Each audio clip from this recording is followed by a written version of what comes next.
მოგესალმებით 9 საათზე დილის მოამბეს უყურებთ დავით ლაბაძესთან, გიორგი თვალაბეიშვილთან და სოსო გაცილაძესთან ერთად. მოგესალმებით აზიის განვითარების ბანკმა საქართველოს ეკონომიკის ზრდის პროგნოზი გააუმჯობესა, ასევე ქალის როლი ქვეყნის განვითარებისთვის კონფერენცია სასტუმრო თბილისი რუმში. ეკონომიკისა და ბიზნესის სიახლეები გადაცემის მეორე ბლოკში. ჩემპიონთა ლიგაზე გუშინ მეორე ტური გაიწყო, გაამართლა გულშემატკივართან მოლოდინი ცენტრალურმა მატჩმა დორტმუნდში, დორტმუნდი რეალი. ამ და სხვა შეხვედრებს ჩვენ მოვიხილავთ დილის მოამბის სპორტულ ბლოკში. ეკონომიკისა და სპორტის ამბები ოდნავ მოგვიანებით, მანამდე კი დღის სხვა მნიშვნელოვანი სიახლეები. საპატრულო პოლიცია მეტროსადგურ მარჯანიშვილთან ნაციონალისტური ორგანიზაცია ქართული ძალის 10 წევრი დააკავა. როგორც მოამბეს თვითმხილველებმა განუცხადეს, აქციის მონაწილეები აღმოჩენებლის გამზირზე თურქული რესტორნების მინებს ამსხვერპლდნენ და ქსენოფობიურ განცხადებებს აკეთებდნენ. ამის დამადასტურებელი ვიდეო მასალა გაავრცელეს ადგილზე მყოფმა თვითმხილველებმა.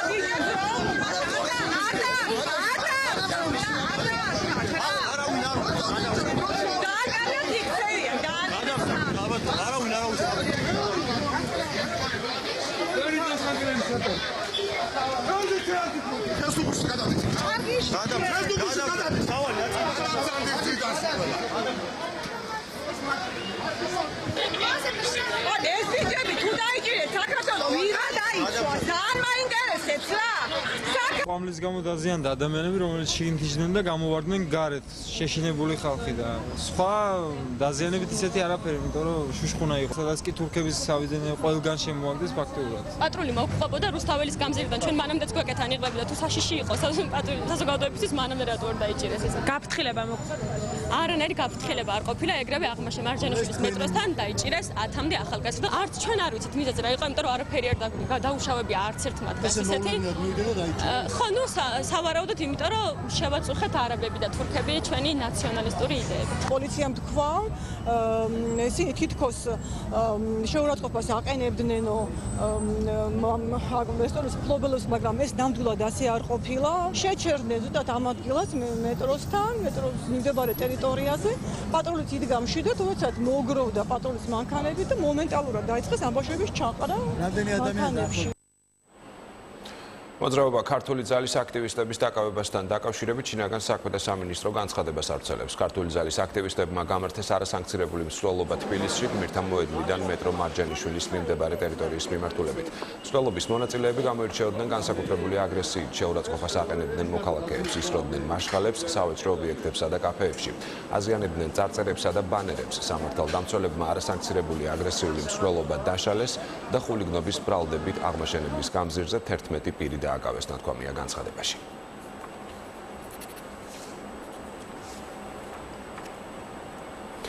ახალმა პოლიტიკურმა ცენტრმა გირჩი პაატა ბურჭულაძის პარტია სახელმწიფო ხალხისთვის დატოვა. ზურაბ ჯაფარიძის განცხადებით, ბურჭულაძე მას აშანტაჟებდა. მისი განმარტებით, ბურჭულაძე გირჩს გარკვეულ ფინანსებს თხოვდა და თუ ვერ შეძლებდნენ თანხის მოძიებას, ამ შემთხვევაში გირჩის წევრებს პარტიული და ბლოკის სიიდან ამოიღებდნენ. ჯაფარიძის თქმით, ბურჭულაძის ბრალდება, რომ პარტია ნაციონალური მოძრაობის ან ქართული ოცნების მხრიდან ფინანსდება უსაფუძვლოა. გირჩის ლიდერის განცხადებით, 2016 წლის საპარლამენტო არჩევნებში პარტია მონაწილეობას ვეღარ მიიღებს. გირჩი არ შეძლო გარკვეული დამატებით რაღაცა ფინანსების მობილიზებას, იმიტომ რომ ჩვენ ყველა ფინანსური ვალდებულება ბლოკის წინაშე გასწორებული ქონდა. ამ შემთხვევაში ბლოკის სიიდან ამოიღებდნენ გირჩის წევრებს, დამტოვებდნენ მხოლოდ მე. ჩემი პირადი გადაწყვეტილება იყო, რომ ესეთ შანტაჟზე გირჩი არასოდეს არ წავა და ჩემთვის ცხადია არ ღირს არანაირი პარლამენტის საპარლამენტო ადგილი იმათ რომ მსგავს შანტაჟს დავყევით. მიზეზი იყო ეს მარტივი ფული, რომელიც დიდი ალბათობით პაატა ბურჭულაძეს სჭირდებოდა საკუთარი პირადი ინტერესებისთვის. პაატა ბურჭულაძის მოძრაობიდან პარტია გირჩის დატოვების საკითხს აფასებენ გაერთიანების მოქმედი წევრები. დავით ჭანდიერის თქმით, გადაწყვეტილება ერთობლივ შეხვედრაზე უშუალოდ ბურჭულაძემ მიიღო. რაც შეეხება საარჩევნო სიას, კანონით გათვალისწინებული ნორმებით, გირჩის წევრები მოძრაობაში ყოფის სხვა პირებით ჩანაცვლებიან.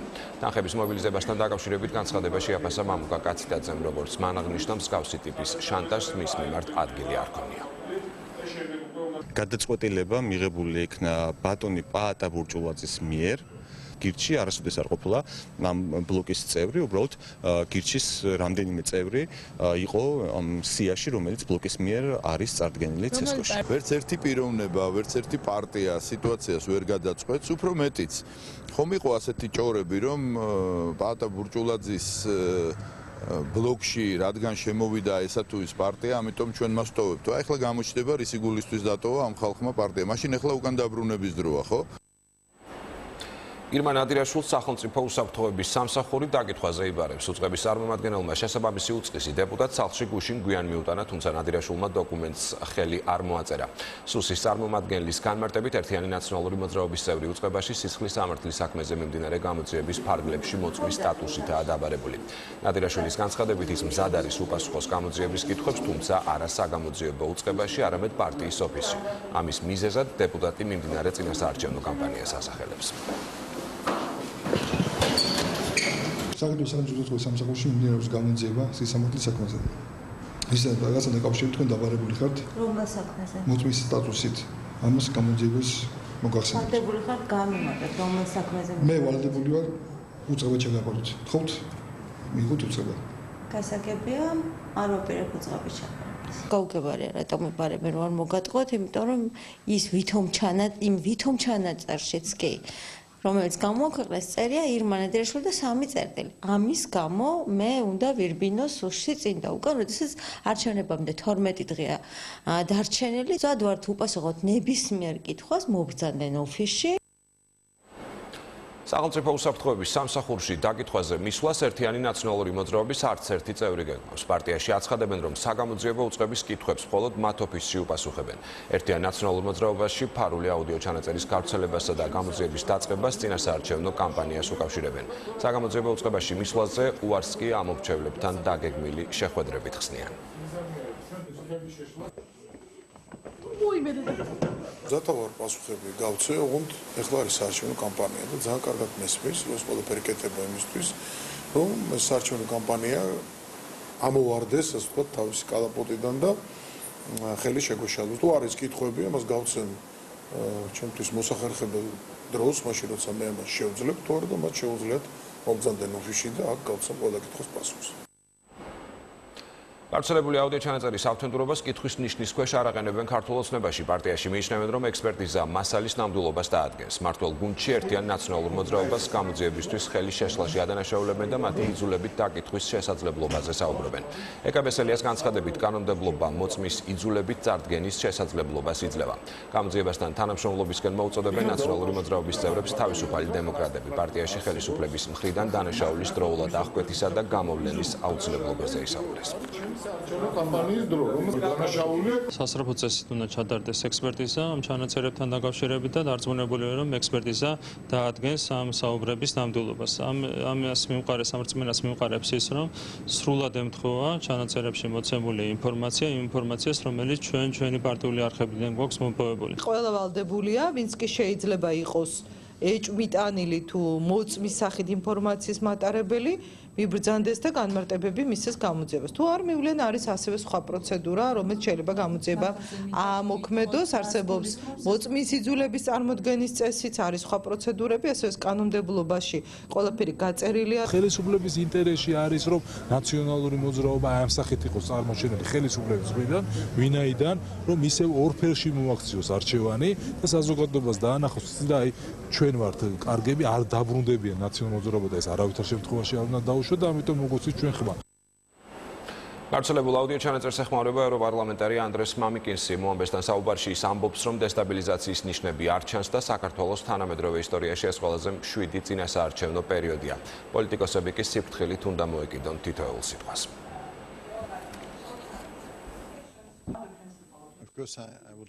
ერთის მხრივ მინდა შევინარჩუნოს იმ მშვიდე წინასაარჩევნო პერიოდში. ამავე დროს მსურს გაგიზიაროთ პირადი მოსაზრება. ჩემი აზრით, ისეთი სიტყვების გამოყენება, როგორიც არის სისხლი, მიუღებელია. არ ვსაუბრობ რევოლუციაზე, რაც მეტნაკლებად პოლიტიკურია, მაგრამ სისხლის გამოყენება კიდევ ერთხელ ვამბობ, რომ დემოკრატიულ სახელმწიფოში მიუღებელია. ვფიქრობ, რომ ქართული საზოგადოება გაცილებით განათლებულია, ვიდრე ჩვენ, პოლიტიკოსები ვფიქრობთ. თითოეულ გზავნილს თითოეული ამომრჩეველი ისმეს. მე ვერ ვხედავ ვერანაირ ნიშანს დესტაბილიზაციის სტაბილიზაციის შესაქმნელად. საქართველოს თანამედროვე ისტორიის განმავლობაში ეს ყველაზე მშვიდი წინასაარჩევნო პერიოდია. ჩვენ შევხვდით ქართულ დელეგაციას, კოლეგებს. მინისტრს ვკითხე არჩევნებზე სადამკვირვებლო მისიების შესახებაც. ერგნეთში დღეს ინციდენტების პრევენციისა და მათზე რეაგირების ჯგუფის რიგით 60-მეათე შეხვედრა გაიმართება. ქართული მხარე განსახილველად რამდენიმე ძირითად საკითხს დააყენებს. შერიგებისა და სამოქალაქო თანასწორობის საკითხებში სახელმწიფო მინისტრის განცხადებით პრიორიტეტულ საკითხად რუსის სამხედროების მიერ საქართველოს მოქალაქეების არალეგალური დაკავების შემთხვევები და მისი აღკვეთა იქნება. შეხვედრაზე ასევე განიხილება საკითხი საქართველოს ტერიტორიაზე მავთულხლართების და ბარიკადების არსებობის შესახებ. ერთ-ერთი ცენტრალური თემა იქნება არის გიუნაშვილის საკითხი. ეს ადამიანი დაკავებული იქნა არალეგალურად. ის ჯერ კიდევ ცხინვალის იზოლატორში და მას წაუყენეს გაუგებარი ეგრეთ წოდებული ბრალდებები. რა თქმა უნდა, ჩვენი ინტერესი და მოთხოვნა გახლავთ ერთი, რომ ის იქნას დაუყოვნებლივ გათავისუფლებული. ნიუ-იორკის გარეუბანში ნარკოტიკული საშუალებების მწარმოებელი ლაბორატორია აფეთქდა. კინგსბრიჯის დასახლებაში შემთხვევის შედეგად საცხოვრებელი სახლი დაინგრა, რის გამოც ერთი მეხანძრე დაიღუპა, დაშავდა სულ მცირე 6 ადამიანი, აქედან 4 მაშველია.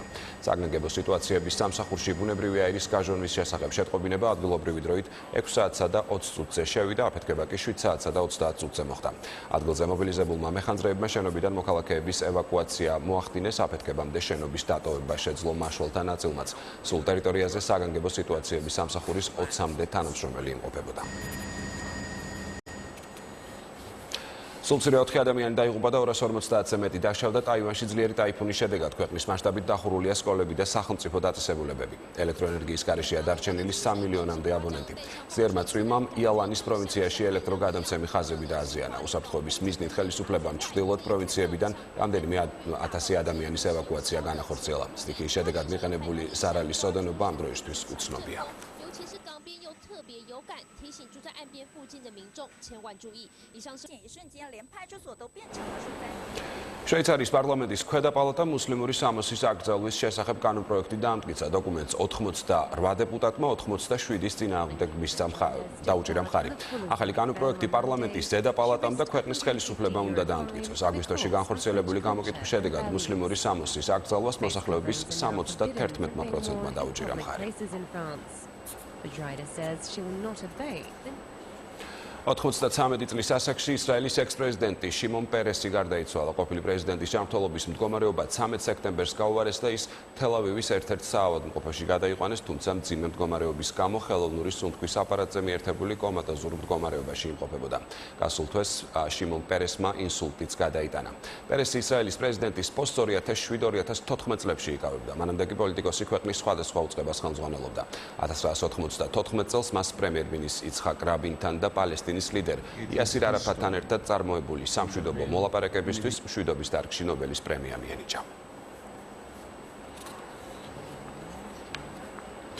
ისევ საქართველოს ზუგდიდის რაიონულმა სასამართლომ 3 ადამიანის განზრახ დამამძიმებელ გარემოებაში ჩადენილ მკვლელობაში ბრალდებულ დავით ბეჭვაიას უვადო პატიმრობა მიუსაჯა. ბეჭვაიას ბრალდება 10 თებერვალს ზუგდიდის რაიონის სოფელ ხეცერაში 3 ადამიანის ხობის მკვიდრ მერაბ აბესაძის, ესტაფონის მკვიდრების პაატა ჩუბინიძისა და გიორგი ფიჩხაძის მკვლელობა. ბეჭვაია 12 თებერვალს ზუგდიდის პოლიციის მთავარმა სამმართველომ და სამხარეო პოლიციამ ერთობლივად ჩატარებული ოპერატიულ სამძებრო ღონისძიებათა შედეგად დააკავეს.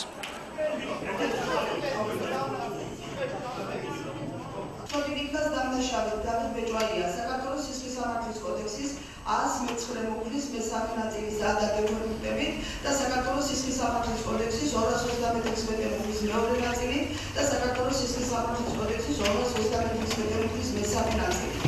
საქართველოს სისხლის სამართლის კოდექსის 119 მუხლის მესამე ნაწილის ადაგებულებით საჩუქრის სახე და ზომად განასაზღვროს უვადო თავისუფლების საფუძველი. დიდი მადლობელი ვარ იმაში რომ დამეხმარეთ ჩემი ძის კვლელობის ვინც დაიჭირა ეს ბეჭვაია და ვინც მიუსაჯა ბოლომდე სასჯელი.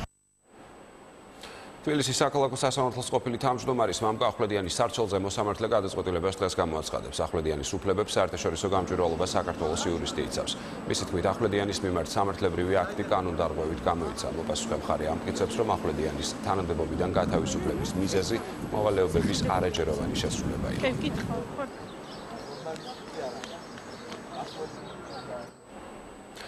რომელია ყველაზე ღია და ყველაზე დახურული საჯარო უწყებები საქართველოში. ამ საკითხზე ინფორმაციას თავისუფლების განვითარების ინსტიტუტმა კვლევა ჩაატარა, რომლის პრეზენტაციაც დღეს გაიმართება. ორგანიზაციამ ქვეყნის მასშტაბით ყველა ადმინისტრაციული ორგანოს ინფორმაციასთან წვდომის ხარისხი შეისწავლა, რის საფუძველზეც IDFI ყველაზე გამჭვირვალე უწყებებს დააჯილდოვებს. ორგანიზაციამ კვლევა წელს მე-7-ად ჩაატარა და მისი პრეზენტაცია ინფორმაციაზე უნივერსალური ხელმისაწვდომობის საერთაშორისო დღეს დაამტყვია. 28 სექტემბერი ინფორმაციაზე უნივერსალური ხელმისაწვდომობის საერთაშორისო დღედ UNESCO-მ ოფიციალურად ჩარშან გამოაცხადა. საკრებულოზე საკრებულოც არის? საკრებულოც ყველა ადგილობრივი თვითმმართველობა. კვლავაც არის პრობლემები ზოგიერთ უწყებაში, მაგალითად პრემიებისა და დანამატების შესახებ ინფორმაციის მოწოდებაზე, პრობლემები არის განსაკუთრებით ელექტრონული კომუნიკაციის მოწოდებაზე, ანუ თანამდებობის პირების ელექტრონული პოსტის მოწოდება, როგორც საჯარო ინფორმაციის და სხვა. ანუ ფაქტობრივად შეიძლება ითქვას, რომ შარშანდელი პრაქტიკა არის გამეორებული. საქართველოს მთავრობის სახელით მინდა დავგმო ყველა განცხადება, რომელიც მიმართულია ერებსა და სახელმწიფოებს შორის შუღლის გაღვივებისკენ. საგარეო საქმეთა მინისტრი განცხადებას ავრცელებს და ცენტრალურ საარჩევნო კომისიას მიმართავს. ურთიერთობები ვითარდება ურთიერთპატივისცემისა და კეთილმეზობლური პრინციპების დაცვით და არ არსებობს არც ერთი ნიშანი იმისა, რომ ამ ურთიერთობების რაიმე უქმნიდეს საფრთხეს. მოუწოდებთ ცენტრალურ საარჩევნო კომისიას შეისწავლოს ყველა განცხადება, რომელიც შეიძლება ეწინააღმდეგებოდეს საქართველოს კანონმდებლობას და მოახდინოს მყისიერი რეაგირება. ნათქვამია ჯანელიძის განცხადება, რომელიც უწყების ვებგვერდზე გამოქვეყნდა. როგორც საქართველოს პირველი დიპლომატი აღნიშნავს, თურქეთი საქართველოს სტრატეგიული პარტნიორია დამოუკიდებლობის აღდგენის დღიდან მტკიცედ იცავს და მხარს უჭერს საქართველოს ტერიტორიულ მთლიანობას და სუვერენიტეტს.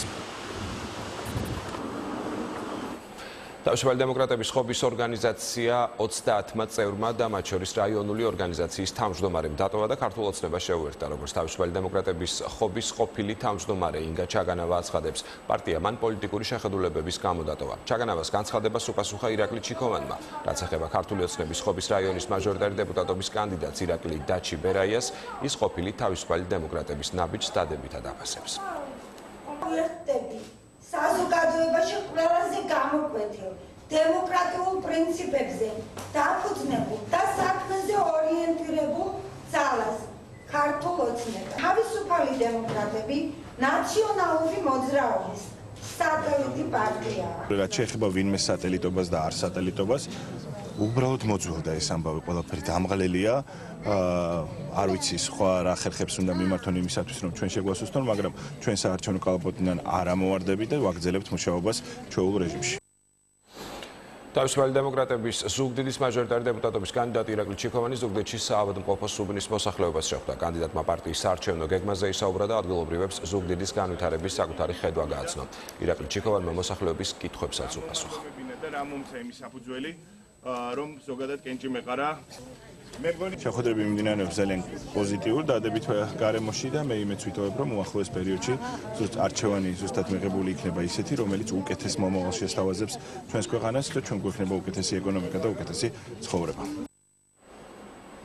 ეროვნული ფორუმის მაჟორიტარი კანდიდატი ოთარ ხარჩილავა გურიის სოფელ სუფსის ამურჩეველს შეხვდა. მან პარტიის პრიორიტეტებზე ისაუბრა და ამურჩეველს წინასაარჩევნო პროგრამა გააცნო. არჩევნებში გამარჯვების შემთხვევაში ხარჩილავამ მხარდაჭერას და პრობლემების გადაჭრას მიიღო. გონიათ რომ 4 არის წარმატებული ქალაქი, ეს არის ნებისმიერი დეპარტამენტი. მე ვიქნები ის დეპუტატი კურულების ისევე როგორც ფოთელების, რომლებიც არც ერთ მინისტრს, არც ერთ სამინისტროს არ მოასვენებს სანამ მათი პრობლემების გადაჭრაზე რეალურად ფიქსარ დაიწყებს სახელმწიფო და მე ვიქნები ის კანდიდატი, რომელიც თვეში ერთხელ მაინც გაიგებს ხმამაღლად ყველა გურული მათი სოფლების სახელს. ქობულეთის დამოუკიდებელი მაჟორიტარი დეპუტატობის კანდიდატი ლეონიდ ჩერნოვეცკი სოფელ ლეღვას მოსახლეობას შეხვდა. კანდიდატი ამურჩეველს იმ ღონისძიებებზე ესაუბრა, რომელსაც მხარდაჭერის შემთხვევაში ქობულეთის მუნიციპალიტეტისთვის გაატარებს. ჩერნოვეცკის განცხადებით მას 5 მნიშვნელოვანი ინიციატივა აქვს, რომლის ამოქმედებითაც არა მხოლოდ ქობულეთელების ცხოვრება გაუმჯობესდება. დამოუკიდებელი მაჟორიტარი დეპუტატობის კანდიდატი დარწმუნებულია, რომ საკუთარი ინიციატივების მნიშვნელობიდან გამომდინარე მხარდაჭერის მოპოვება არ გაუჭირდება.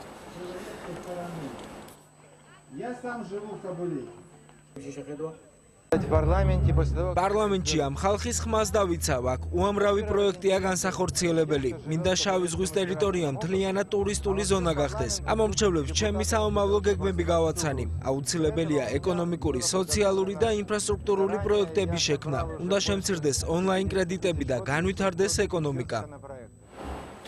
თბილისში ზემო და ქვემო ფონიჭალის დამაკავშირებელი გზაგამტარი შენდება. გზაგამტარის პროექტის პრეზენტაცია ფონიჭალის ახალგაზრდულ ცენტრში გაიმართა. ღონისძიებას თბილისის მერი დავით ნარმანია ესწრებოდა. პროექტი, რომელიც კრწანისის გამგეობის დაფინანსებით მომზადდა, ამ ორი უბნის დამაკავშირებელ 5 კილომეტრიან გზას 500 მეტრამდე შეამცირებს. მოეწყობა საავტომობილო და საფეხმავლო გასასვლელი. პროექტის ღირებულება დაახლოებით 2 მილიონი ლარია.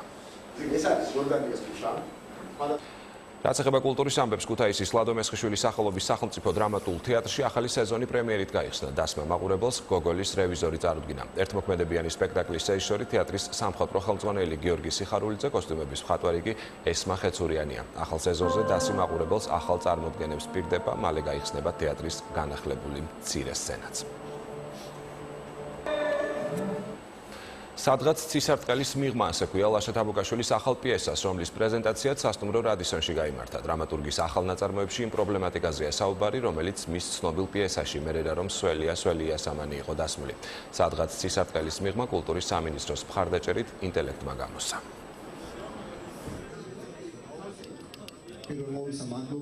თანამედროვე პიესა არის, გმირები 20-22 წლის არიან, არის გარკვეული რემიქსები, ოდნავ ესეთი შემოქმედებითი ხულიგნობით მინიშნებები ძველ პიესებზე, იმიტომ რომ პრაქტიკულად ჩემი პირველი გმირი თქვა კოკამ ხეიძე შეიძლება ბაბუ აღმოჩენილიყო ჩემი დღევანდელი გმირის. ჩვენ უკვე მეორე წიგნი გამოვეცით ლაშა თაბუკაშვილისა, მისი რომანი ერთიც გაგვიცინე გუიმპლენ და ეს პიესა, რომელიც ვფიქრობ მნიშვნელოვანი შენაძენი იქნება როგორც ქართული ლიტერატურისთვის, ასევე ქართული თეატრისთვის.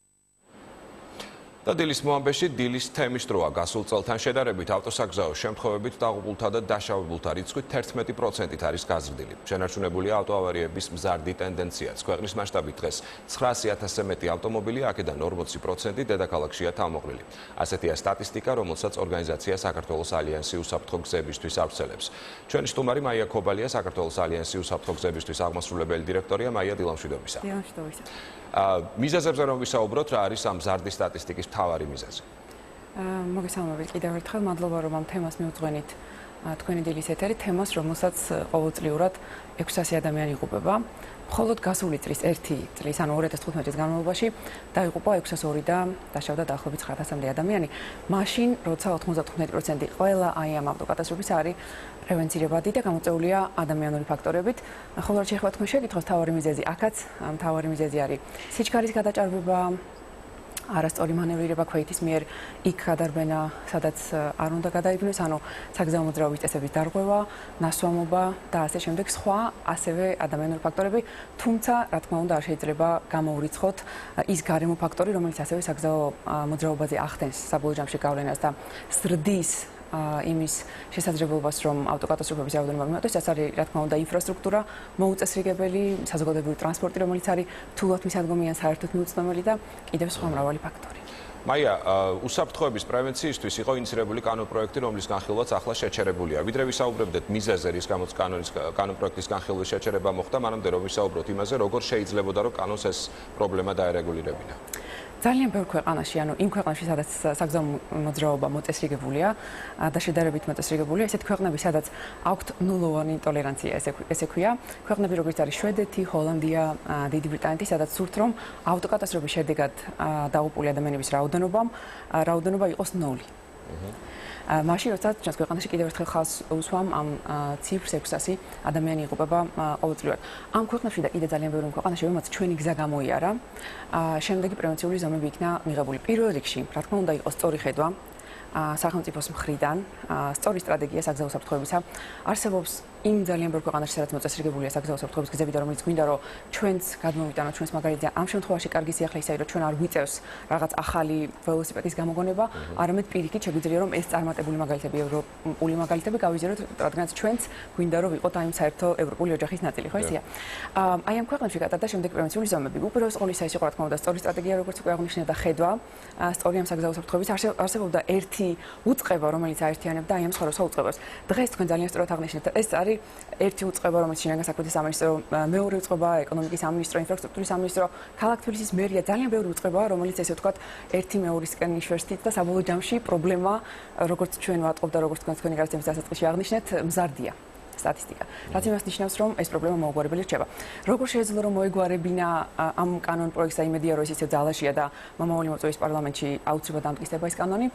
იქ იყო რამდენიმე პუნქტი, იყო მარჯვენა საჭიერ მანქანებზე, იყო ქულათა სისტემა და ძალიან ბევრი ისეთი რამ, რაც არეგულირებს დროთა განმავლობაში აი ამ პრობლემას და აი ამ საერთო სახელმწიფოებრივი რეგულაციის გარეშე ეს პრობლემა ძალიან რთულია რომ მოგვარდეს. ბუნებრივია ჩვენ სამოქალაქო სექტორი, ასევე თითოეული ჩვენგანი, იმიტომ რომ ამ საერთო გზის მონაწილე ვართ თითოეული ჩვენგანი. აი მაშინვე როგორც კი ჩვენ ასე ვთქვათ გადავდივართ ზღურბს, უკვე ხვდებით ამ საერთო გზის მონაწილეები, იქნებით ჩვენ ქვეითები, საზოგადოებრივი ტრანსპორტის მოსარგებლეები, მძღოლები თუ ასე შემდეგ. და თითოეული ჩვენგანის პასუხისმგებლობა რომ დავიცოთ ეს საერთო წესები, მაგრამ ამ საერთო წესებს ჭირდება რეგულაციები, ანუ ჭირდება სწორი კანონმდებლობა, სწორ კანონმდებლობას ჭირდება ასევე ძალიან მკაცრი აღსრულება და ჭირდება აი ეს უწყება რომელიც უკვე ვახსენებთ, რომელიც ამ სხვადასხვა უწყებებს შორის მოახდენს კოორდინაციას და უფრო ეფექტურად მოხდება ყველა ამ პრობლემის გადაწყვეტილება. მიზეზი რა იყო, რის გამოც შეაჩერა პარლამენტმა ამ კანონპროექტის განხილვა? ზედმეტად არაპოპულარული გადაწყვეტილებაა, რომ პოლიტიკოსებს მიიღოთ. ეს ძალიან საინტერესო. ანუ ტკივნეული შეიძლებოდა რომ ყოფილიყო მოქალაქეები. ძალიან საინტერესო შეკითხვა არის. პირველი ერთ-ერთი მიზეზი, ესე ვთქვათ, წინასაარჩევნოდ, რომელიც დაზახელდა თვითონ პარლამენტარების მიერ, რა თქმა უნდა, იყო ეს, რომ იქ იყო ისეთი საკითხები, როგორც არის მარჯვენა საჭიერი მანქანები, და სხვა საკითხები, რომელიც თქვათ იგივე ტექდათვალიერება, რომელიც თქვენ იცით, რომ მომავალი წლისთვის არის გადადებული და ძალიან ბევრი, რომელიც არ იყო ის თემა, ანუ ამ ძირითადი თემების გამო, ესე ვთქვათ, დაიბლოკა და არ გავიდა ამ პარლამენტში, თუმცა იმედი გვაქვს, რომ ჩვენ მომავალი მოწვევის პარლამენტში გავა. ამასთან დაკავშირებით ასევე მინდა აღვნიშნო ის ფაქტი, რომ რამდენიმე დღის წინ არასამთავრობო სექტორის წარმომადგენლებმა, სამოქალაქო სექტორის წარმომადგენლებმა, საგზაო უსაფრთხოების არასამთავრობო ორგანიზაციებმა, ასევე გარემოს დაცვის და კიდევ ძალიან ბევრი რომელსაც ეხება, იმიტომ რომ საგზაო უსაფრთხოება ის თემაა, რომელიც ბევრი სხვადასხვა საკითხი აქვს მოცული ძალიან კომპლექსურად. ერთ-ერთი თქვენ როგორც იცით, ეს არის ჰაერის დაბინძურება. და ძალიან ბევრი კვლევა გამოხდა ბოლო პერიოდების განმავლობაში, სადაც 71% ჩვენი დაბინძურებული, ასე ვთქვათ, ატმოსფერული ჰაერისა სწორედ წილი 71% მოდის ავტომანქანების გამონაბოლქვზე, როგორც იცით. გარდა ამისა არის ადამიანური ზარალი, რომელიც არის აუნაზღაურებელი. გარდა ამისა ძალიან ბევრი ქვეყანაში, რომელიც უკვე ვახსენე, ეს ადამიანური ზარალი არის დათვლილი. რა უჯდება ქვეყანას თითოეული ადამიანის გარდაცვალება, თქვათ, იქ დაზღვევა, ჯანდაცვა, ადამიანის სიკვდილი, რომელიც ფაქტიურად წარმოუდგენელი და აუნაზღაურებელია და კიდევ ძალიან ბევრი ფაქტორი, გარემო ეკოლოგია, რაც უკვე ვახსენეთ.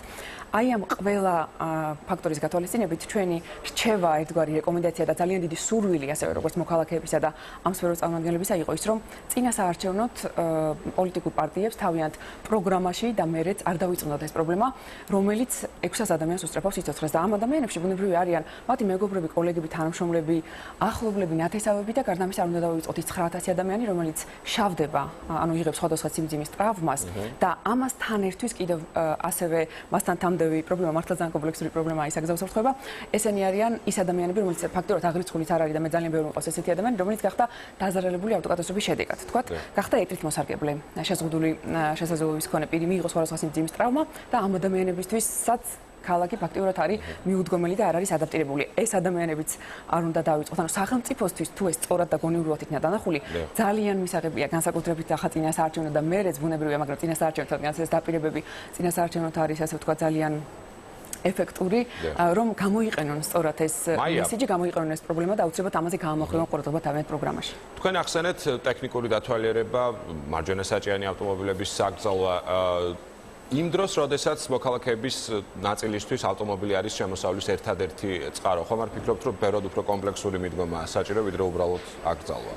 დიახ, ეს შეკითხვა ძალიან ლეგიტიმური არის და მადლობა რომ დაგვისვით, იმიტომ რომ ძალიან ბევრგან ამ შეკითხვას სვამენ და აბსოლუტურად ლეგიტიმურია. საქმე იმაშია, რომ უნდა გადავწყვიტოთ რა უფრო მნიშვნელოვანია ის რომ ჩვენი მოძველებული ავტოპარკის და 15 და მეტი წლის ავტომანქანების გამო გაზრდილია რესპირატორული დაავადებები, მომატებული ონკოლოგიური დაავადებების რიცხვი და ჩვენი გარემო არის დაბინძურებული და ამაზე გავაკეთოთ აქცენტი თუ გაიზარდოს კვლავ ამ ჩვენი ძველი მოძველებული ავტოპარკის რაოდენობა და დარჩეს ეს პრობლემა მხოლოდ იმიტომ რომ თქვა რომ სოციალური პრობლემა თუ მართლაც როგორც თქვენ აღნიშნეთ, კომპლექსურად მიუდგეთ ამ საკითხს და დაითვალოს, რა უფრო მნიშვნელოვანი და პრიორიტეტულია ქვეყნისთვის ადამიანების სიცოცხლე, რომელსაც წამლავს და ეს ჰაერი ყოველთვის საერთოა, ეს მოძველებული ავტოპარკი თუ ნელ-ნელა ნაკლებად მტკივნეულოდ, რა თქმა უნდა, ნაკლებად მტკივნეულოდ ეს არ არის, რომ პირდაპირ ჩამოერთვათ ამ ადამიანებს ეს მანქანა ან უნდა გადააგდონ და ჯარში წაიყვანო, არა, რა თქმა უნდა. უნდა მოხდეს ეს ნელ-ნელი ნაბიჯობით, როგორც ეს მოხდა სხვა ძალიან ბევრ ქვეყანაში. რაც იმას გულისხმობს, რომ შედარებით ხელმისაწვდომი გახდეს ადამიანებისთვის, თქვა საზოგადოებრივი ტრანსპორტი, შედარებით იაფი ავტოტრანსპორტი, რომ ადამიანებმა შეძლონ მისი შეძენა. აქ ამაზეა საუბარი და ნელ-ნელა გადავიდეთ უკვე ახალ, შედარებით უფრო ეკოლოგიურად სუფთა საზოგადოებრივ ტრანსპორტზე, თუმცა არ უნდა დაგვავიწყდეს ჩვენ ისევ საზოგადოებრივ ტრანსპორტს მივადექი და ისევ ავტომანქანას და ისევ სოციალურ ფონს. ამ სოციალურ ფონს ეს სხვადასხვა დაავადებები, რომელსაც იწვევს მოუწესრიგებელი და ძველი ავტომანქანა, არანაკლებად იწევს და არანაკლებად გასააზრებელია ეს სოციალური ფონი, ვიდრე ვთქვათ სხვა რამ. და ასევე მინდა აღვნიშნო ის ფაქტი, რომ ჩვენ ყოველთვის საუბრობთ ისევ დამატებითი ავტობანი, დამატებითი საპარკინგი ადგილი, დამატებითი ისევ და ისევ მანქანებზე ორიენტირებული. მაშინ, როდესაც მართლაც და რეალურად ეს პრობლემა საგზაო მოძრაობის პრობლემა გადაწყდება, მაშინ როცა იქნება უფრო ადამიანზე და ადამიანებზე მორგებული და არა კვლავ მანქანაზე. გასაგებია, ძალიან დიდი მადლობა პრინციპში სამოუწურავი თემა. უღრმესი მადლობა მაია ქობალია, საქართველოს ალიანსის უსაფრთხო გზებისთვის აღმასრულებელი დირექტორი პასუხობდა მოამბის შეკითხვებს. ჩვენ ახლა იგივე თემაზე მომზადებული სოციალური კლიპი შეგვიძლია ვნახოთ. არ დაგავიწყდეთ. გააფრთხილეთ ახლობლები, რომ ზებრა გადასასვლელზე წითელზე არ გადაირბინო.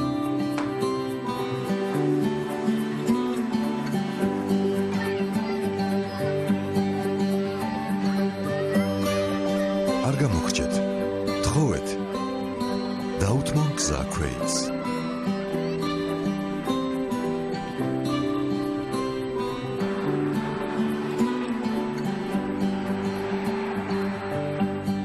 არ მოგერიდოთ. შეახსენეთ, რომ ტროტუარი ქვეითისაა.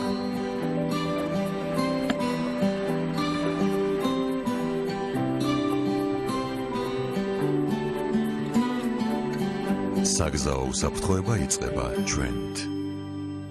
საგზაო უსაფრთხოება იწყება ჩვენით. დილის მოამბეს ახლა ეკონომიკის ამბებით დავით ლაბაძე განაგრძობს. დილამშვიდობისა დავით.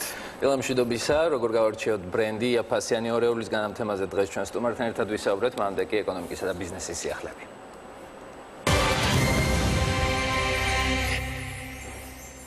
აზიის განვითარების ბანკმა საქართველოს ეკონომიკის ზრდის პროგნოზი გააუმჯობესა. ახალი ანგარიშის მიხედვით ბანკი წელს საქართველოს ეკონომიკის 3%-ით ზრდასელის, წინა პროგნოზი კი 2.5% იყო.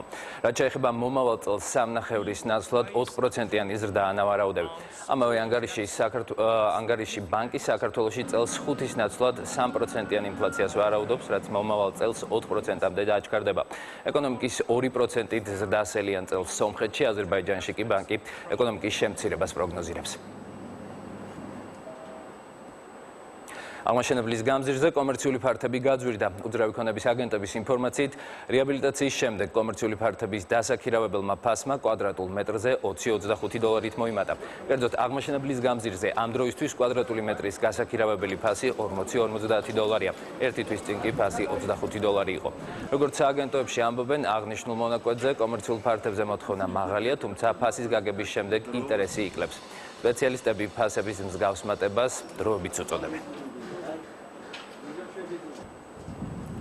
საქართველოს ეკონომიკის მინისტრმა რუსთავში 2 საწარმო მოინახულა. საწარმოები პროგრამის აწარმოე საქართველოში ფარგლებში გაიხსნა და ორივეში ერთად 100-მდე ადამიანია დასაქმებული. პროექტის ფარგლებში მიღებული დაფინანსებით ორივე საწარმო გაფართოვდა და გადაიარაღდა. პროგრამა აწარმოე საქართველოში ფარგლებში უკვე ხარდაჭერილია 204 პროექტი, რომელთა საერთო ინვესტიციის მოცულობამ $454 მილიონ გადააჭარბა. ეს არის პროდუქცია, რომელიც ძალიან მნიშვნელოვანია ჩვენი ქვეყნისთვის. ეს არის დათბუნებული გადახურვები და ასევე დათბუნებული კედლები. მინდა აღვნიშნო, რომ კომპანიაში ინვესტირებული არის $5 მილიონამდე. დღეს პირდაპირ და არაპირდაპირ კომპანიის საქმიანობაში 60 ადამიანზე მეტი არის ჩართული. ქალის როლი ქვეყნის განვითარებისთვის ამ სახელწოდების კონფერენცია დაიწყება სულ ცოტა ხანში სასტუმრო თბილისი რუმში. კონფერენციის მიზანია დამწყებ მეწარმე ქალბატონებს გააცნობს ფინანსებთან წვდომის შესაძლებლობები, როგორც სახელმწიფო, ასევე დონორი ორგანიზაციებისგან. დღესვე გახდება ცნობილი იმ 10 მილიონიანი გრანტის დეტალები, რომელსაც EBRD ქალთა გაძლიერებისთვის გამოყოფს. რა პროექტებს მოხმარდება აღნიშნული ფულადი დახმარება ამის შესახებ დღეს 16 საათსა და 30 წუთზე გადაცემა ეკონომეტრში EBRD-ის პროექტის ხელმძღვანელი ბიზნესმენ ქალთა საბჭოს თავმჯდომარე ნათია მეფარიშვილი ისაუბრებს.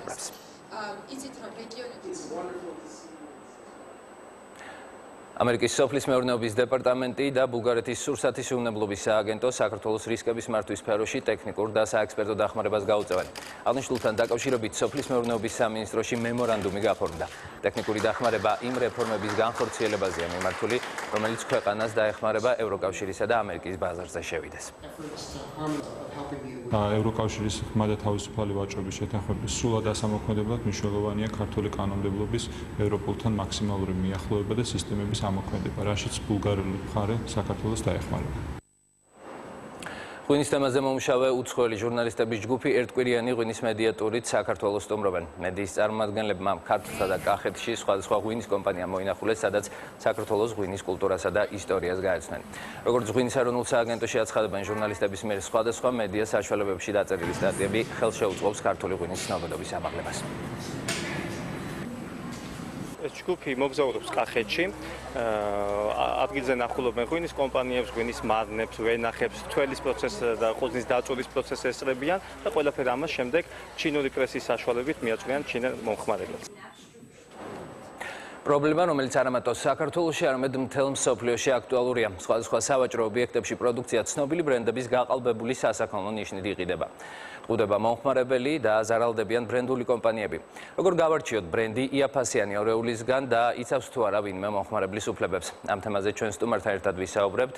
პატენტ რწმუნებული გიორგი თაქთაქიშვილია ჩვენი დღევანდელი სტუმარი. ბატონ გიორგი, მოგესალმებით. მოგესალმებით, მივესალმებით თქვენ მაყურებელს. ბატონ გიორგი, თავდაპირველად რომ განუმარტოთ საზოგადოებას, რას ნიშნავს პატენტი და რა კავშირშია ის სავაჭრო ნიშნებთან, რადგან საზოგადოების ნაწილი ხშირად არასწორად განმარტავს პატენტის მნიშვნელობას და პატენტს გაყალბებულ საქონელს უწოდებს. დიახ, საკმაოდ საინტერესოა თავისთავად ის, რომ საყოფაცხოვრებო დონეზე თუ შეიძლება ასე ითქვას, პატენტს უწოდებენ ხოლმე ყალბ საქონელს, მარტივად რომ ვთქვათ. ნუ, ცხადია, რომ ეს უბრალოდ საყოფაცხოვრებო დონეზე ხდება, საკანონმდებლო ან სამართლებრივ დონეზე სრულიად სხვა დატვირთვა აქვს სიტყვას პატენტს, ეს გახლავთ დამცავი დოკუმენტი, რომელიც იცავს გამოგონებას. ამასობაში რაც შეეხება თვითონ დაცვის მექანიზმებს, მოგახსენებთ, რომ ამ დარგს საკმაოდ ვრცელი ისტორია აქვს საქართველოში. პირველი კანონქვემდებარე აქტების მიღება განხორციელდა ჯერ კიდე 1992 წელს, შემდგომ მთელი რიგი ნორმების ასახული იქნა ახალ სამოქალაქო კოდექსში, რომელიც ძალაში შევიდა 97 წელს და მესამე ტალღა იყო, ასე ვთქვათ, საკანონმდებლო რეფორმის 1999 წელს უკაცრავად, როდესაც 6 სპეციალური კანონი იქნა მიღებული, რომელიც არეგულირებს ინტელექტუალურ საკუთრების უფლებებს. მათ შორის სასაქონლო ნიშნების შესახებ კანონი, რომელიც სწორად განსაზღვრავს და ადგენს იმ უფლებების ფარგლებს და სხვა ტიპის რეგულაციებს, რომელიც არის სასაქონლო ნიშნებთან, ბრენდებთან დაკავშირებული. ხამ რეგულაციაზე ოდნავ მოგვიანებით, მანამდე კი რაც შეეხება ბრენდებს და მათ გაყალბებას, როგორ გავარჩიოთ ძვირადღირებული ბრენდი იაფასიანი არეულისგან. ანუ საჭირო აუცილებლად ექსპერტი ვიყოთ ამ სფეროში, თუ არის საერთო ნიშნები, რომლებსაც ყურადღება უნდა მიექცეს. იცით რა შეესახმე?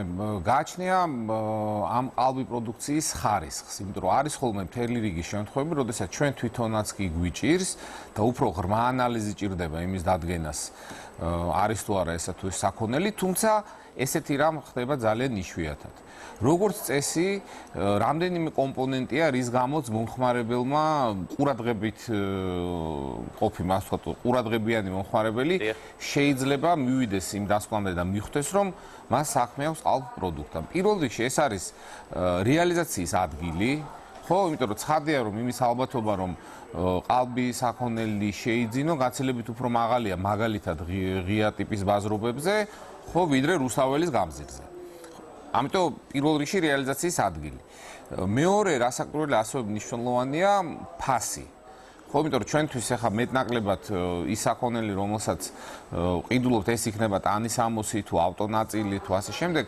ჩვენთვის მეტნაკლებად ცნობილია მათი ფასი და როცა ჩვენ რაღაცას ფასთან დაკავშირებით შეიძლება ითქვას, რომ გაყალბებული პროდუქციის ყიდვა-გაყიდვის პროცესი ორი მიმართულებით დარეგულირდა. ერთის მხრივ ნებაყოფლობითი, როდესაც საზოგადოება სრულ მგზავრობას გამოხატავს, იყოს მოტყუებული და თანახმა იაფასიანი ანალოგი იყიდოს. მეორეს მხრივ კი საქმე გვაქვს მოტყუებითი ვაჭრობის ფორმასთან, როდესაც ყიდველი შეცდომაში შეჰყავთ და რეალურის ნაცვლად საკმაოდ სოლიდურ თანხას ყალბ პროდუქციას იღებენ. ანუ არის თუ არა ამ შემთხვევაში მაღალი ფასი ნივთის ავთენტურობის გარანტი?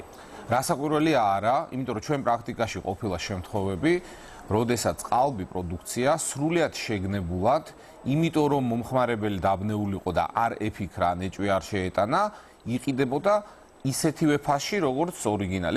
ეს ეხებოდა მაგალითად ავტონაწილებს და იქ სამუხრუჭე სითხეს. და ცხადია, რომ ასეთ მეთოდს მიმართავენ ხოლმე, მაგრამ ვერ ვიტყვი, რომ ეს არის წესი. ეს უფრო გამონაკლისია წესიდან, იმიტომ რომ როგორც წესი ყალბი პროდუქცია, რომელიც საქართველოში შემოედინება ძირითადად ჩინეთიდან და არაბთა გაერთიანებული საამიროებიდან და ასევე თურქეთიდან, როგორც წესი ის მისი თვითღირებულებაც დაბალია და სარეალიზაციო ფასიც დაბალია. და კიდევ ერთხელ ხას უსვავ, სად ვყიდულობთ, ამასაც მნიშვნელობა აქვს.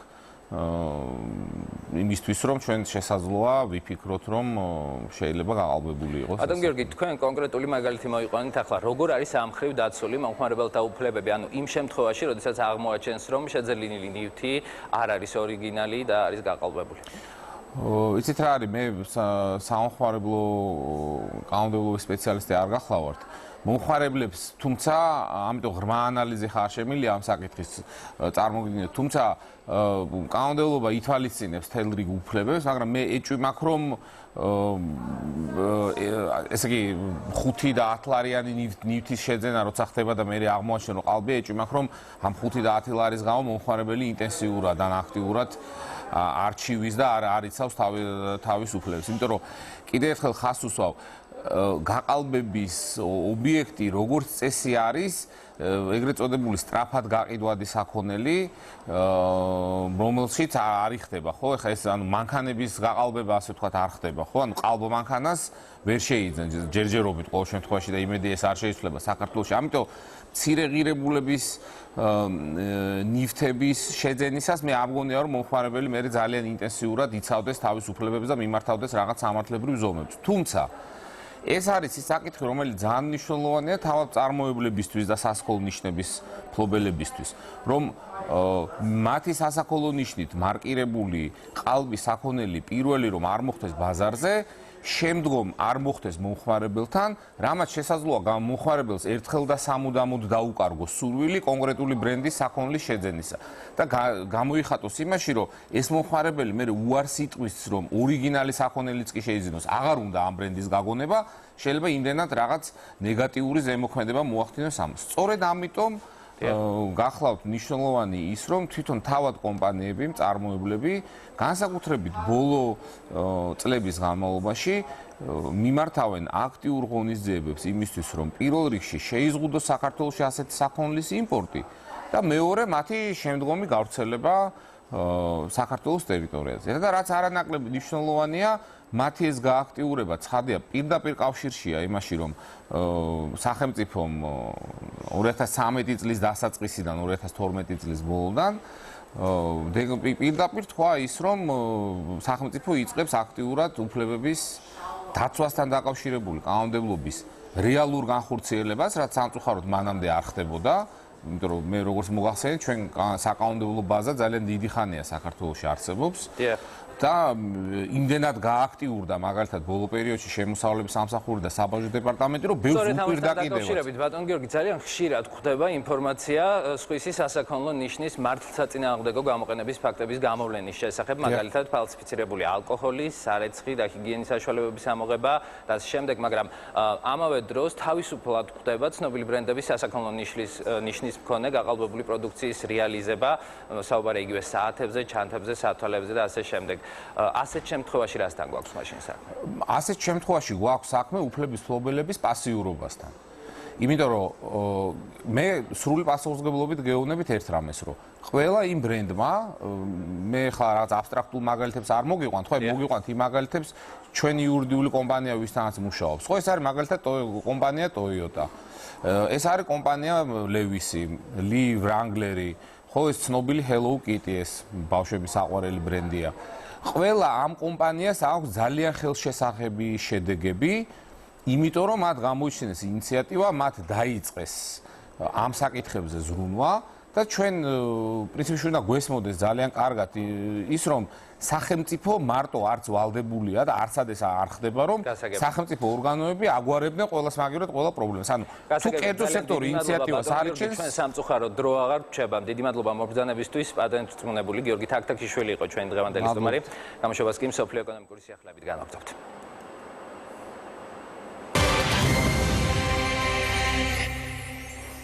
მსოფლიო სავაჭრო ორგანიზაციამ 2016 წლის მსოფლიო ვაჭრობის პროგნოზი შეამცირა. ახალი პროგნოზის თანახმად მიმდინარე წელს მსოფლიო ვაჭრობის მოცულობის ზრდა ყველაზე ნელი იქნება 2008-9 წლების კრიზისის შემდეგ. ორგანიზაციის განცხადებით პროგნოზის შეცვლა განპირობებულია მიმდინარე წლის პირველი 6 თვის განმავლობაში ვაჭრობის დაბალი მაჩვენებლით ჩინეთში, ბრაზილიასა და ჩრდილოეთ ამერიკაში. საკრედიტო ბარათებით გადახდა, ნაღდი ფულით გადახდებს გადააჭარბებს, ეს კი წელს უნდა მოხდეს. ბოლო კვლევის თანახმად წლის ბოლოს საკრედიტო და სადებიტო ბარათებით გადახდების მოცულობა 23 ტრილიონ დოლარს გადააჭარბებს, მაშინ როდესაც ნაღდი ფულით გადახდები მხოლოდ 22 ტრილიონი იქნება. კვლევის თანახმად საბანკო ბარათებით გადახდები ძირითადად აზია წყნარი ოკეანის რეგიონშია გაზრდილი. ტოკიოს აეროპორტში ტურისტებს რობოტი გიდები ემსახურებიან, მათ შიდა რეისებზე დეტალურ ინფორმაციას აწვდიან. მომხმარებელს კომპანია Hitachi-ის ახალმა რობოტმა უკვე 3 ენა იცის და შეუძლია ტურისტებს სასურველი მაღაზიისა და კაფის მოძებნაში დაეხმაროს. ასევე შეუძლია დაბნეულ ტურისტებს ტოკიოს აეროპორტში მათთვის სასურველი მარშრუტი აჩვენოს. Do you mean visitor center? Yes. და ბოლოს გადავხედოთ ვალუტის კურს. დღეს 1 დოლარი 2 ლარი და 32 თეთრი ღირს, 1 ევრო 2 ლარი და 61 თეთრი. 1 ფუნტ სტერლინგს 3 ლარად და 1 თეთრად შეიძენთ, 100 რუსული რუბლი 3 ლარი და 64 თეთრი ღირს და 1 თურქული ლირა, რომელიც 78 თეთრად შეგიძლიათ შეიძინოთ. სწორედ შეხებოდა ეკონომიკისა და ბიზნესის სიახლეებს, ახლა კი სპორტი და გიორგი თვალბაიშვილი. მოგესალმებით, მინუსალვერი ნაკლებს გამოუძინებელი სახელები ვარ, ფეხბურთის თამაშში. და გაგიკვირდება და არა. ხო თავი. არა და სულთქვილად, იმიტომ რომ გუშინ ნამდვილი სპექტაკლი შემოგთავაზეს დორტმუნდში და ადგილობრივმა ბორუსიამ და მადრიდის რეალმა, ამ და სხვა მატჩებზე ჩვენ რამდენიმე წამში ვისაუბრებთ.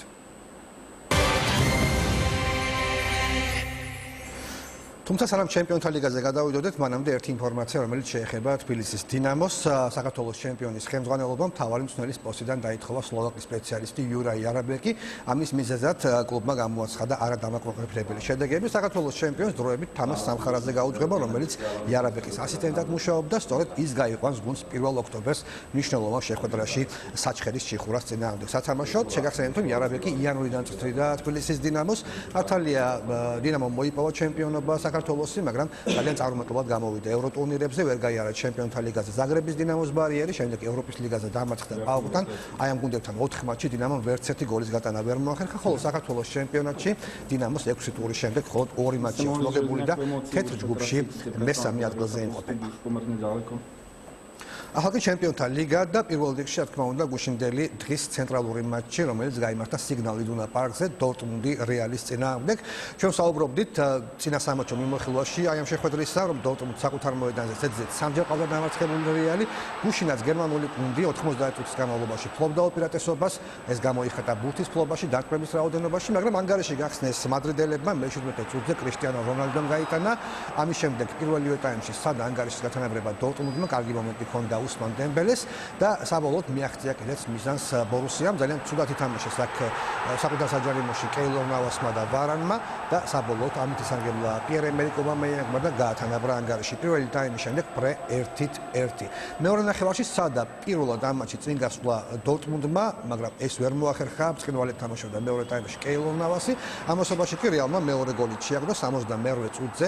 ძელიდან ასხეტილი ბურთი დაამატა პრაქტიკულად სარიელ კარში რაფაელ ვარანმა გაიმარჯვება და რეალი მეორედ გავიდა ამ მატჩში წინ და უახლოვდებოდა ის მორიგ სამქულას მეორე გამარჯვებას ჯგუფურ ეტაპზე, თუმცა ძალიან კარგი შესრულება განახორციელა თომას ტუხელმა, დორტმუნდის მთავარმა მწვრთნელმა გამოიყვანა მოედანზე 18 წლის ამერიკელი პულიშიცი, ასევე გერმანიის ნაკრების შემტევი ნახევარმცველი ანდრე შურლე და სწორედ ამ ორმა ფეხბურთელმა მოახერხა მეორე საგოლე კომბინაციის შესრულება და შურლეს დარტყმა მართლაც ბრწყინვალე იყო 97 წუთზე საბოლოოდ ფრე 2-2 დორტმუნდი და რეალი ლიდერობენ F ჯგუფში 4-4 ქულით.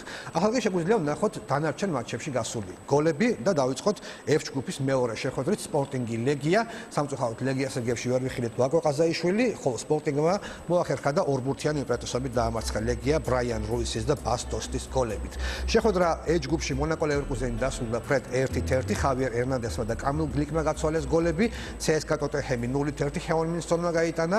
შემდეგ იყო ორი მატჩი ასევე H ჯგუფში სევილია ლიონი 1-0, ბენ იედერის გოლით მოიგო სევილიამ, ხოლო იუვენტუსმა გაანადგურა სტუმრად ზაგრების დინამო 4-0, პიანიჩის, იგუაინის, იბალასა და დანი ალვეშის გოლებით. ძალიან კარგად გამოიყურება დებიუტანტი ჩემპიონთა ლიგის ლესტერი, რომელმაც ისლამ სლიმანის გოლით პორტუ დაამარცხა 1-0 და ბოლო მატჩი ეს არის კოპენჰაგენი ბრიუგე 4-0 მოიგო კოპენჰაგენმა დენსუილის, დელენეის, სანტანდერისა და იორგენსენის გოლებით. აი ესეთი იყო გუშინდელი დღე ჩემპიონთა ლიგაზე. დღეს გაგრძელდება ჩემპიონთა ლიგაზე მეორე ტური და ჩვენ ვისაუბროთ, გამოვტოვოთ A, B, C ჯგუფები და ვისაუბროთ D ჯგუფში ცენტრალურ შეხვედრაზე. ეს არის ყველას აღიარებით მთავარი მატჩი, რომელიც გაიმართება ჩემპიონთა ლიგაზე, თუმცა ჯერ ვისაუბროთ არსენალზე. A ჯგუფში გამოდის არსენალი ბაზელის შეხვედრა ამ ჯგუფში და ლუდოგორეცი პარი სენ-ჟერმენი 1-1 სამი მატჩი მოიგო ZZ ინგლისში, სხვათა შორის არსენალმა პრემიერ ლიგაში, მან პირველ ტურში პარიზში ფრედ 1-1 ითამაშა და სხვათა შორის მესამე ადგილზე არსენალი პრემიერ ლიგაში, რაც მის კარგ-ფორმაზე მეტყველებს, სხვათა შორის თქვათ რომ ლონდონურ გუნდს 100%-იანი მაჩვენებელი აქვს შვეიცარიულ გუნდებთან, ანუ აი ამ სტატისტიკით წესით ბაზელს შანსი არ უნდა ქონდეს, მაგრამ ისიც თქვათ რომ ბაზელმა შვეიცარიის ჩემპიონატში 9-დან 9 შეხვედრა მოიგო, ბრწყინვალე ფორმაში იმყოფება, 12 მატჩიანი წაუგებელი სერია აქვს ამ სეზონში, 11 მოგება ერთი ფრე, ასე რომ ვნახოთ, რამდენად იოლად მოახერხებს არსენალი და საერთოდ მოახერხებს თუ არა ბაზელის დამარცხებას დღევანდელ შეხვედრაში. მეორე მატჩი A ჯგუფში არის ლუდოგორეცი პარი სენ-ჟერმენი. და ჩვენ გადავიდეთ პირდაპირ D ჯგუფზე და ვისაუბროთ დღევანდელ ცენტრალურ შეხვედრაზე, ეს არის ატლეტიკოს და მიუნხენის ბაიერნის დაპირისპირება. გახსოვთ ალბათ, ჩარშანდელ გათამაშებაში ეს გუნდები შეხვდნენ ერთმანეთს ნახევარფინალში და სტუმრად გატანილი მეტი გოლის წყალობით მოახერხა ატლეტიკომ ბაიერნის ბარიერის გავლა და ფინალში გასვლა, სადაც შემდეგ დამარცხა უკვე პენალტების სერიით მადრიდის რეალთან. შეგახსენებთ, რომ ბაიერნმა პირველ ტურში გაანადგურა საკუთარ მოედანზე როსტოვი ანგარიშით 5-0, ხოლო ატლეტიკომ სტუმრად დაამარცხა ჰოლანდიაში ეითხოვენი ანგარიშით 1-0. ეს არის ამ სეზონში დაუმარცხებელი გუნდების დაპირისპირება. ახალი მწვრთნელის კარლო ანჩელოტის ხელმძღვანელობით ბაიერნს აქვს ფანტასტიკური მაჩვენებელი სეზონის სტარტზე 8-დან 8 მოგება ყველა ტურნირზე და გუნდების შეფარდება 27-1-თან. რაც შეეხება ატლეტიკოს, მან 7 მატჩი ჩაატარა, აქედან 4 მოიგო, 3 ფრედ დაასრულა, არც ერთი არ წაუგია და ის მესამე ადგილზეა ესპანეთის ჩემპიონატში. გეტყვით იმასაც, რომ საკადრო პრობლემები გუნდებს მანდამაინც სერიოზული არ აქვთ. ტიაგო დაარღვება მადრიდის ატლეტიკოს, ხოლო ბაიერნის რიგებში არ იქნებიან დუგლას კოშტა და ბაჩტუბერი, ასევე უნდა დავამატოთ ისიც, რომ გამოჯამთელდა ბაიერნის რობენი, რომელსაც უკვე ჰქონდა ამ სეზონში დებიუტი, მან გოლი გაიტანა ბუნდესლიგაში, ბრწყინვალე ფორმაშია რიბერი, ლევანდოვსკი, ასე რომ ნახოთ შეძლებს თუ არა შარშანდელი მარცხისთვის ბაიერნი რევანშის აღებას. და კიდევ ორი ინფორმაცია, ერთი ისევ ფეხბურთს შეეხება და ბოლოს ვისაუბრებთ მსოფლიოს თასზე. დღეს დაიწყო ფინალური სერია მსოფლიოს თასის გათამაშებაში ჰოკეიში, თუმცა ჯერ ვისაუბროთ ინგლისის ნაკრებზე. გუშინ ინგლისის ეროვნულ გუნდში მწვრთნელის მოულოდნელი შეცვლა მოხდა. ქვეყნის საფეხბურთო ასოციაციამ კონტრაქტი შეუწყვიტა მთავარ მწვრთნელ სემ ელერდაის, რომელიც კორუფციაშია ეჭვმიტანილი. 61 წლის ელერდაისი გაზეთ Daily Telegraph-ის ჟურნალისტებმა გაწირეს, მათ აზიელ ბიზნესმენებად გაასაღეს თავი და განუცხადეს ელერდაის, რომ ინგლისურ სატრანსფერო ბაზარზე მაქინაციებით სურთ ფულის შოვა. ელერდაისი 400,000 ფუნტის სანაცვლოდ დაპირდა მათ დახმარებას. ეს საუბარი ჟურნალისტებმა ფარული კამერით ჩაიწერეს და საზოგადოებისთვის გუშინ გახდა ცნობილი აი ამ საუბარის შესახებ. ინგლისს და საბოლოოდ არაპატიეს აი ეს კორუფციაში გარევა ელერდაის ინგლისური ფეხბურთის ბოსებმა და ის დაითხოვებს მთავარი მწვრთნელის პოსტიდან. 22 ივლისს ჩაიბარა ელერდაისმა ინგლისის ნაკრები და მთავარი მწვრთნელის პოსტი მხოლოდ და მხოლოდ 67 დღე ეკავა. მისი ხელფასი წელიწადში იყო 1,300,000 ფუნტი სტერლინგი, ასე რომ ნამდვილად არ იყო საჭიროება იმისა, რომ აი ამ კორუფციულ სკანდალში გარეულიყო. ელერდაისი უკვე ცნობილია, რომ დროებით აი ამ სპეციალისტ შეცვლის გარეთ საუთგეიტი, რომელიც უახლოეს 4 მატჩში უხელმძღვანელებს ინგლისის ნაკრებს.